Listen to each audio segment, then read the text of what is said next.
सदर मजलिस बैरिस्टर असदुद्दीन ओवैसी ने पहलगाम हमले को लेकर एक बार फिर पाकिस्तान को खबरदार किया है। परभनी में बैरिस्टर ओवैसी ने कहा कि मजहब पूछ कर मारना दाइश के जानशीनों का अमल है। मरकजी हुकूमत को भी बैरिस्टर ओवैसी ने निशाना बनाते हुए कहा कि जब कश्मीर हमारा है तो कश्मीरियों के साथ भी बेहतर सलूक होना चाहिए।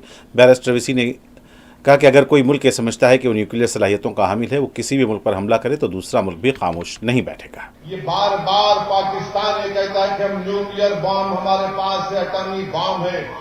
याद रखिए, अगर आप किसी मुल्क के अंदर जाकर मासूम लोगों को मारेंगे तो कोई भी मुल्क खामोश नहीं बैठने वाला है,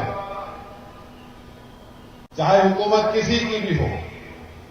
मगर इस तरह से आकर हमारी भारत की सरजमीन पर हमला करना और मजहब पूछ कर किसी को गोली मारना, तुम कौन से दीन की बात कर रहे हो? तुम तो खवारिज से बदतर हो, तुम तो आईसिस के जानशीन हो जो हरकत किए हैं। तो मेरे अजीज दोस्तों और बुजुर्गों, हम हमारे मुल्क के वजीर आजम से भी कहेंगे कि जब कश्मीर हमारा अटूट हिस्सा है और रहेगा इंशाअल्लाह, तो कश्मीरी भी हमारा अटूट हिस्सा है।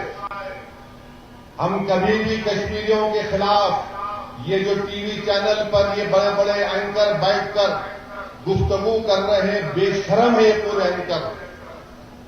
अगर कश्मीर हमारा अटूट हिस्सा है और रहेगा तो कश्मीरी भी हमारा अटूट हिस्सा है। कैसे हम उन पर शक कर सकते हैं?